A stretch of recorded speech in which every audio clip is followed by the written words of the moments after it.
Talk about baby formula, and yet again, more examples, right, of how people have been stocking this stuff up and sending it overseas. Daily Mail did an investigation, which I think means they made a phone call rather than just copied and pasted other people's work. But on Tuesday, the Daily Mail witnessed pallet loads of baby formula being raided for export to China and several different depots at Springvale Business Park, about 22 kilometres southeast of Melbourne. Here are some of the pallet loads that we are talking about here that they had on their website today. Hopefully we can show those sooner rather than later. And here, of course, is the endless fight for people to actually buy baby formula.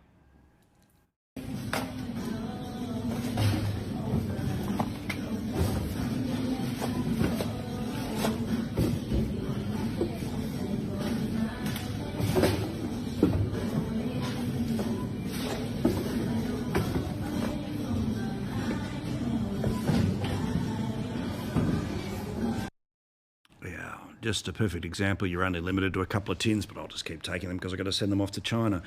Pauline, honestly, this stuff, I know that we've got a criminal code now that's being enforced about medical supplies and other things being sent back.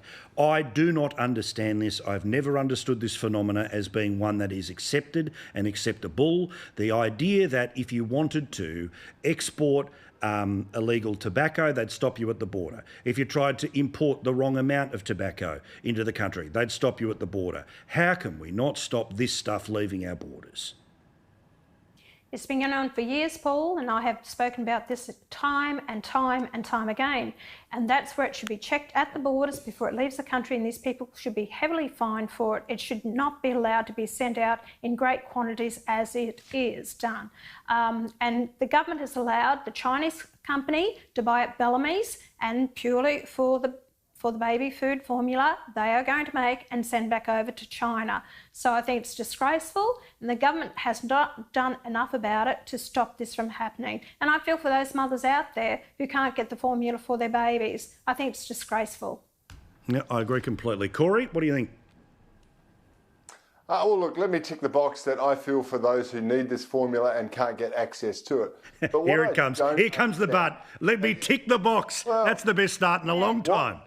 What I do not understand is why the market isn't working when there are many dairy farmers who are struggling, and we've had discussions on that on this show about different approaches for it. But if dairy is a precursor to making this baby formula, why aren't more companies making it? Why aren't they supplying it and then exporting it directly to China as well as this and satisfying the demand that's there? That's what happens in a normal market. So I'm either missing something or there's something broken in the system, and I'm not sure what it is. It costs over $100 million to set up this company to set up to make the baby formula. So I've spoken to a dairying industry, and they said, look, Pauline, for us to set it up in Queensland, it's not the place, but if it was set up in Victoria, it would cost about $100 million to set one up. Now, who's going to invest that money? But can I just, water, power and taxes and charges are your problems, compliance. Plenty of people will do that if they can make a return of 20 or 30 or 50% on their investment.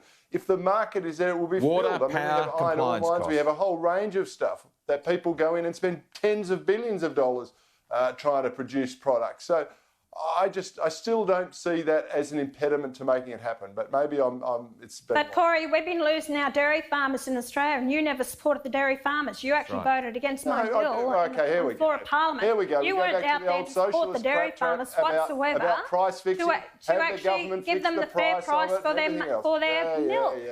That's what you did. It's like you a broken record, Pauline. So don't tell me that why aren't people doing it, setting up these companies. Yeah. I thought the world had demonstrated. I thought the world had demonstrated that government-sanctioned price controls, which you're advocating on your own whim, is called socialism, and it fails everywhere it's tried, every single place. But if you want to give it another crack, what a load of bloody rubbish. We're the only country in the world that doesn't have a regulated price. Dairy industry, we're the only country. So successful countries, New Zealand, Canada, US, they all have a regulated dairy industry. Let's do it. We deregulated ours. Let's do it Look for where bread. we are. Down the bloody drain. Let's do it for bread, and let's do it for hair care products. Let's do it for everything. I mean, why not? Let the government control everything. It's nearly there already. All right, I can't say I'm not having fun. You don't know what you're talking about. I'm glad you're out of Parliament. You wouldn't have a bloody clue.